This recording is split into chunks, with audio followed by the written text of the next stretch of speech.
Hitler's arrogance was his most dangerous weapon against himself. Witness the single rage-fueled decision that became his biggest mistake and the ultimate turning point of World War II. If you want to see how pride led to the greatest failure in history and continue improving your English with powerful stories, make sure you subscribe and turn on notifications so you don't miss what happens next.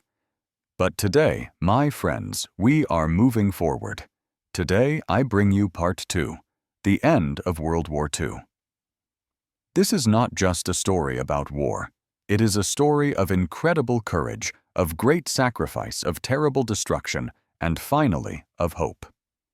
It's the story of how nations fought back, how millions of precious lives were lost, and how the world together finally put an end to this long nightmare. This war changed everything. It truly shaped the world that you and I live in today. It taught all of us lessons that we must never, ever forget. In this video, I will guide you through all the important events that led to the end of the war. We will look at the battles, the strategies, the victories, and the losses. So please watch until the very end, because this isn't just history. It is knowledge. It is a powerful lesson for all of us. This story is going to be intense. It will be emotional, and I hope very informative. And as you listen, you will not only learn about this important part of our history, but you will also improve your English listening skills in a way that feels interesting and engaging. In Part 1, we saw how Hitler broke every promise and every rule. We saw how he manipulated people and how he secretly prepared his country for war, while the rest of the world watched in silence, hoping he would stop. Then, on September 1st, 1939, Hitler made his final, terrible move. He ordered his army to invade Poland. Just 2 days later, on September 3rd, Britain and France declared war on Germany. The war had officially begun. But in the first few months of the war, something shocking happened. Hitler seemed completely unstoppable. His army crushed nations one by one with a terrifying speed. His army was powerful, his soldiers were well-trained, and the world had never seen a strategy like his before. This strategy was called Blitzkrieg, which means lightning war in German. It was a completely new way of fighting. Instead of slow battles that lasted for months, Hitler's army moved with incredible speed. First, planes would bomb the cities from the sky, creating chaos and fear. Then tanks would roll in, destroying everything in their path. Finally, thousands of soldiers would storm in to finish the job. By the time the enemy country could even understand what was happening, it was already too late. The attack on Poland was fast and brutal. In just 27 days, the entire country of Poland surrendered. Its capital city, Warsaw, was turned into ruins. Civilians were killed in the streets as they tried to flee. The Polish soldiers fought with amazing bravery, but they were simply no match for Hitler's powerful army and his new strategy. Britain and France had promised they would help Poland, but by the time they could react, Poland was already gone. And there was something even worse. Hitler was not alone in this. Do you remember the Nazi-Soviet pact we talked about in Part 1? Stalin, the leader of the Soviet Union, had made a secret deal with Hitler to divide Poland between them. So just 16 days after Germany attacked from the west, the Soviet Union invaded Poland from the east. Poland was trapped between two enormous, powerful enemies.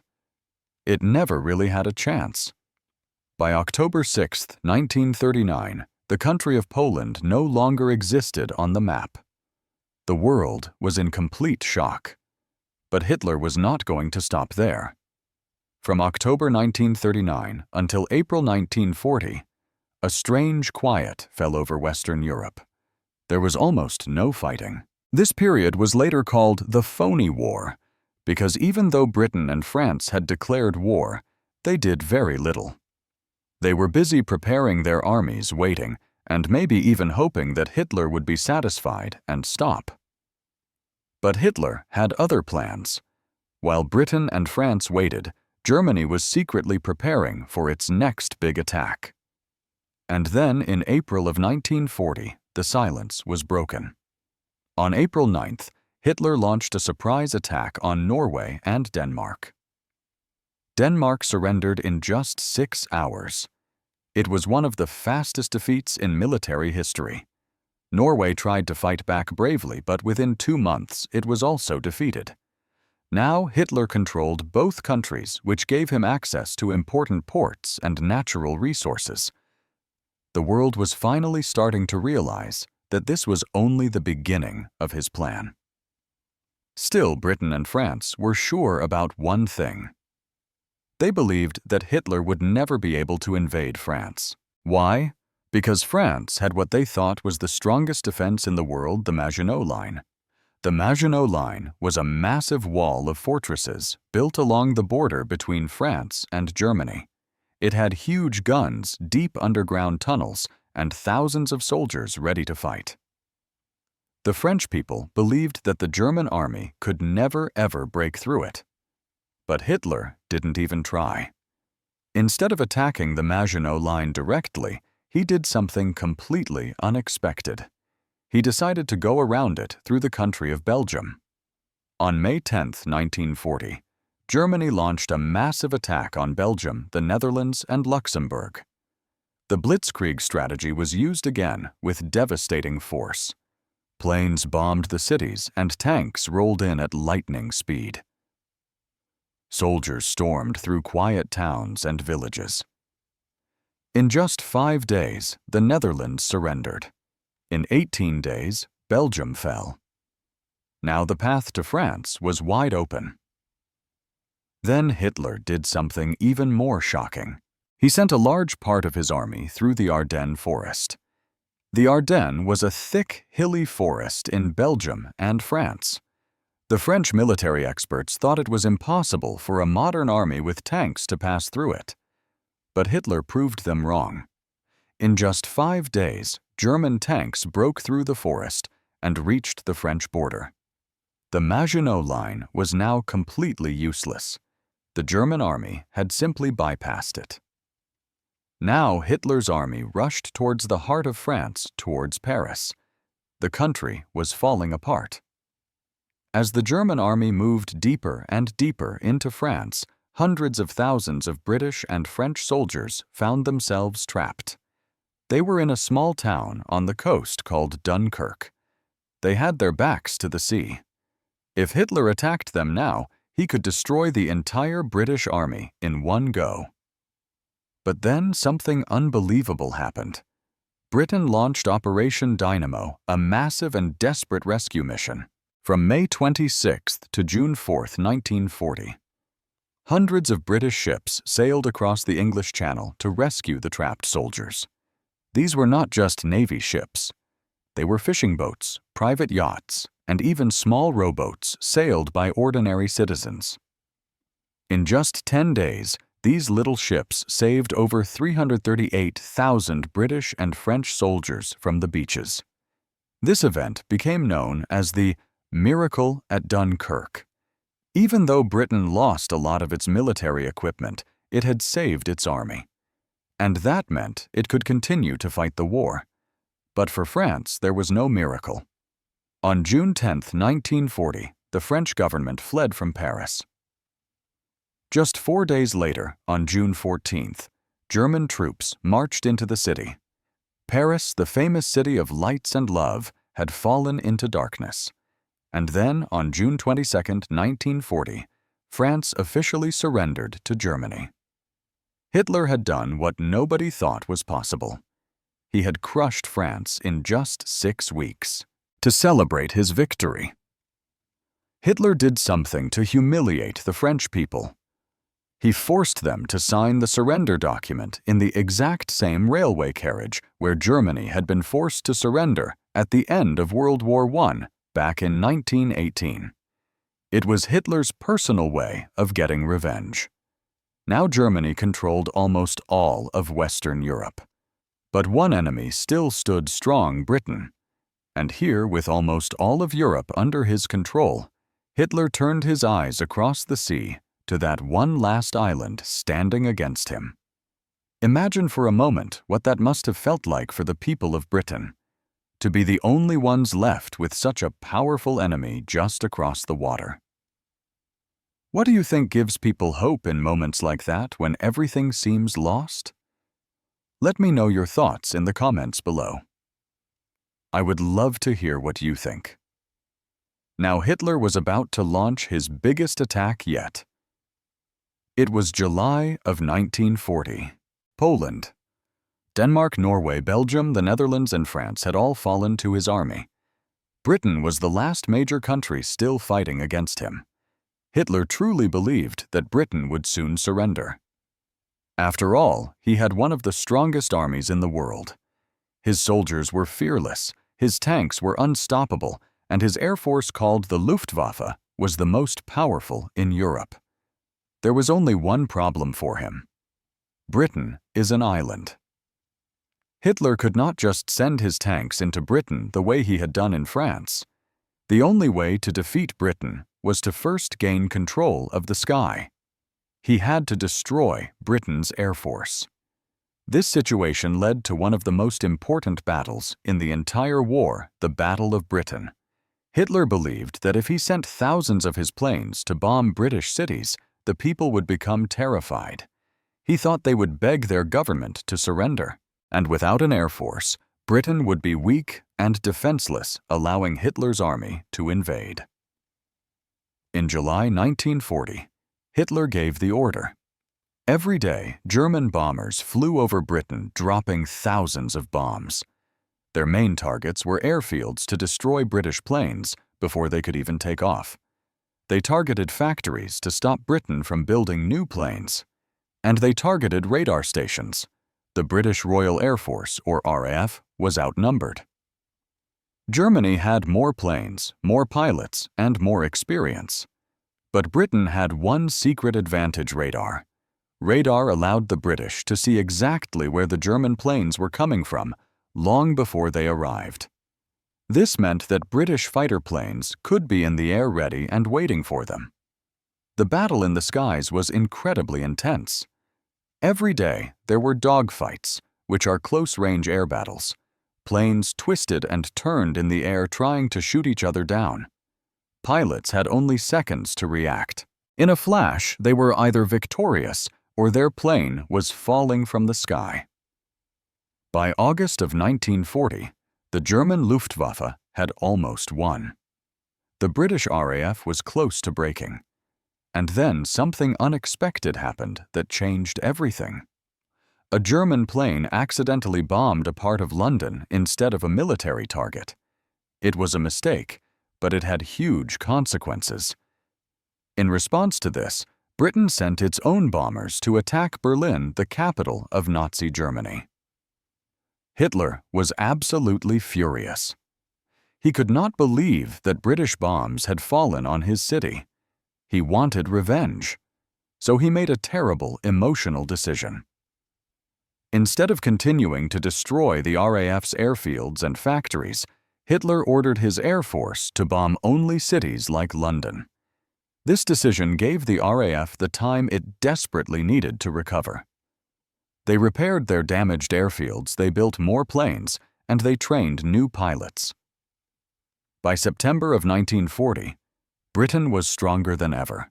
On September 15, 1940, the Luftwaffe launched its biggest attack yet. Over 500 German planes filled the sky. But this time, the British were ready. Hundreds of RAF fighters rose into the air to meet them. The skies over Britain became a massive battlefield. For hours, planes clashed, machine guns fired, and pilots fought for their lives. By the end of that day, Germany had lost more than 60 planes, while Britain had lost only 26. The Luftwaffe had failed. For the very first time, Hitler had lost a major battle. After the battle, the British Prime Minister Winston Churchill gave one of the most famous speeches in history. He stood before the British people and said, "Never in the field of human conflict was so much owed by so many to so few." He was talking about the brave RAF pilots who had risked their lives to save Britain. The people of Britain now had new hope. And Hitler? He was furious. Losing the Battle of Britain was a huge blow to his ego. He believed he was invincible, that nobody could stop him. But now, for the first time, someone had. And Hitler could not accept it. This is when his megalomania, his dangerous obsession with power and control, became even worse. He started making more and more irrational decisions. He refused to listen to his generals. His mind was filled with one single thought: I will crush Britain no matter what it takes. But instead of focusing on Britain, Hitler's anger and arrogance made him turn his attention somewhere else, to a mistake that would ultimately destroy him. If you want to see how Hitler's pride led to his biggest failure and the turning point of the entire war, make sure you subscribe to the channel so you don't miss what happens next. Hitler had always hated communism. He believed that the only reason Britain was still fighting is because it was hoping for help from the Soviet Union. So Hitler made a bold and ultimately foolish decision. Instead of continuing the fight against Britain, he would attack the Soviet Union. He thought that by crushing the Soviets, Britain would finally lose all hope and surrender. His new plan was to invade the Soviet Union by the summer of 1941. But what he didn't realize was that he had just made the biggest mistake of his life. The Soviet Union was not an easy enemy to defeat. And what was waiting for him in Russia would eventually destroy him and his army. Hitler thought the Soviet Union was weak. He called their army, the Red Army, an army of cowards. He truly believed he could defeat them in just a few months. On June 22, 1941, Hitler sent over 3 million German soldiers to attack the Soviet Union. It was the biggest invasion in human history. His plan was called Operation Barbarossa. Hitler's goal was simple: capture Moscow, the Soviet capital, and destroy communism forever. At first, everything went exactly as Hitler had planned. The German army moved with incredible speed. Their tanks, called panzers, raced across the vast Soviet land. Their planes bombed everything in their path. The Soviet soldiers were not prepared for the attack. Many of them didn't even have proper weapons. Some had to fight with their bare hands. By September 1941, Hitler's army had reached the city of Leningrad in the north. In the center, they were moving quickly towards Moscow. In the south, they had almost captured the entire country of Ukraine. Hitler was very confident. He told his generals, "The Soviet Union is finished." But he didn't realize that his biggest nightmare was about to begin. Hitler had made a huge mistake. He thought the Soviet Union would be easy to conquer, but he did not understand 3 very important things. First, the Soviet Union was huge. It was a massive country, and Germany had to fight across thousands of kilometers of land. Second, the Soviet people would never give up. They would fight to the death to protect their homeland. And third, the Russian winter was coming, and it was the deadliest weapon of all. By October of 1941, the German soldiers were freezing in the bitter cold. Their tanks couldn't move because the fuel had turned to ice. Their guns wouldn't fire because the metal was frozen. And worst of all, they had no winter clothes. Hitler had not prepared for a winter war. He had been so sure he would win before the first snow even arrived. But the Soviets were ready for the winter. In December 1941, the German soldiers were just 30 kilometers away from Moscow. They could actually see the towers of the city in the distance. Victory seemed so close. But then, something incredible happened. The Soviet leader Joseph Stalin ordered a massive counterattack. From the east, thousands of fresh Soviet soldiers arrived. They were dressed in warm winter uniforms, and they were used to the freezing cold. The German soldiers, on the other hand, were exhausted, starving, and frozen. On December 5, 1941, the Soviet army attacked. The Germans were shocked and overwhelmed. They were forced to retreat. It was their first major defeat on land. Hitler was in disbelief. He had never lost a land battle before. This was the first clear sign that Germany was not invincible. After this defeat, Hitler became even more paranoid.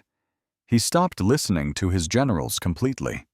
He even executed officers who disagreed with him. He believed he was the only one who could win the war. Instead of pulling his tired army back to safety, Hitler made another crazy decision. He ordered his army to attack another city, Stalingrad, and this decision would lead to the biggest disaster of his life.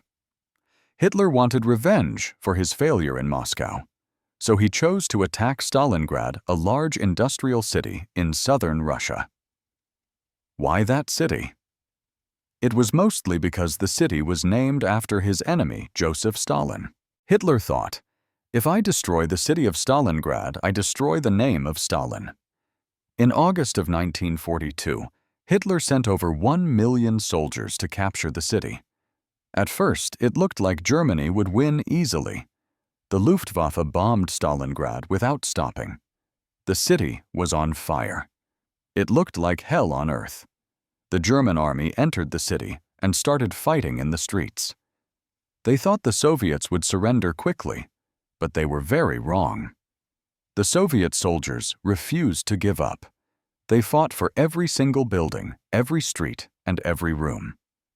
Some soldiers even hid in the sewers to attack German troops by surprise. The battle was so brutal that soldiers often had to fight with knives, hammers, and even bricks. By November of 1942, the German army controlled 90% of Stalingrad. Victory was almost theirs. But then disaster struck. The Soviet commander General Zhukov had a brilliant plan. While the German army was busy fighting inside the city, the Soviet army secretly gathered thousands of troops outside the city to the north and to the south. On November 19, 1942, they launched a massive surprise attack from both sides. The German army was completely surrounded. They were trapped. They had nowhere to escape. For 2 long, cold months, the German soldiers begged Hitler to let them surrender. But Hitler said no. He ordered them, "You will fight to the last man." By February of 1943, the German army inside Stalingrad was starving, freezing, and dying. Their commander, General Paulus, finally made a decision. On February 2, 1943, he surrendered. It was the biggest and most terrible defeat in German history.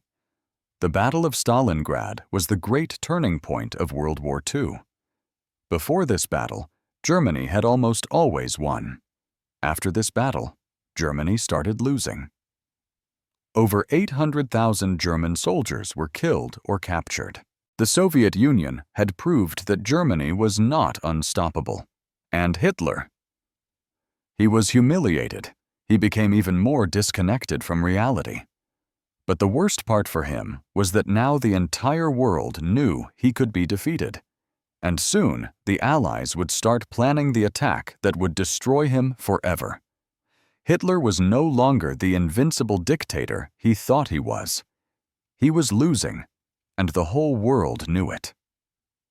But he still refused to accept the truth. While all of this was happening in Russia, something else had happened that changed the war completely. On December 7, 1941, Japan, an ally of Germany, had attacked Pearl Harbor, an American naval base. This was a huge mistake. America, the most powerful industrial country in the world, was now officially in the war. Hitler thought America was weak and wouldn't be a problem. he was very wrong. America had millions of soldiers, thousands of tanks, and more weapons than any other country. And now they were coming for Germany. For years, Hitler had controlled most of Europe. But now the Allies, America, Britain, and the Soviet Union had a plan. They would launch a massive attack on the beaches of Normandy in France and take back Europe from Hitler. This incredible attack was called D-Day. On June 6, 1944, at 6:30 in the morning, the battle began. Over 156,000 Allied soldiers stormed the beaches. It was the biggest sea invasion in all of history. Hitler's army was waiting for them. Machine guns, bombs, and snipers rained down on the brave soldiers as they ran onto the sand. But the Allies kept going. They fought with everything they had. By the end of that very long day, they had won. They had secured the beaches. France would soon be free, and now nothing could stop them from reaching Germany. Hitler was terrified. He knew his time was running out. The Allies were closing in from the west as American and British forces marched towards Berlin. From the east, the powerful Soviet Red Army was destroying everything in its path, also marching towards Berlin. Hitler had one last desperate chance. In December of 1944, he launched a final surprise attack known as the Battle of the Bulge. It was his last attempt to push the Allies back. At first, it actually worked. The Germans attacked with all their remaining strength and pushed the Americans back for a moment. But then the Americans fought back hard. Within a month, Germany had lost again. Now there was truly nothing left to stop the Allies. By April of 1945, the Soviet army had reached Berlin. The city was on fire. Bombs were falling every second. Hitler knew it was over, but he refused to surrender. Instead, he hid in a bunker deep underground beneath the city. For days, he just listened to the sounds of bombs exploding above him. His own soldiers had abandoned him. His closest friends had given up. And then, on April 30th, 1945, he made his final decision. Hitler and his wife Eva Braun sat together on a sofa in their private room in the bunker. At around 3:30 in the afternoon, he took out a pistol and shot himself in the head. The man who wanted to rule the world was now dead. 1 week later, on May 8, 1945, Germany officially surrendered. The war in Europe was finally over. People ran into the streets crying, laughing, and celebrating. The nightmare was over. But there was still one last enemy left. Even though Germany had lost, Japan was still fighting in the Pacific. They refused to surrender, so America made a terrible and controversial decision. On August 6, 1945, an American plane dropped a new kind of weapon, an atomic bomb on the city of Hiroshima in Japan. An estimated 80,000 people died instantly. 3 days later, on August 9th, they dropped a second atomic bomb on the city of Nagasaki. Around 70,000 more people died. The world had never seen destruction like this before. On August 15th, 1945, Japan announced its surrender. World War II was officially over. This was the deadliest war in human history. Over 60 million people died. Entire cities were wiped off the map. But in the end, good triumphed over evil. Hitler's dark dream of controlling the world was destroyed forever.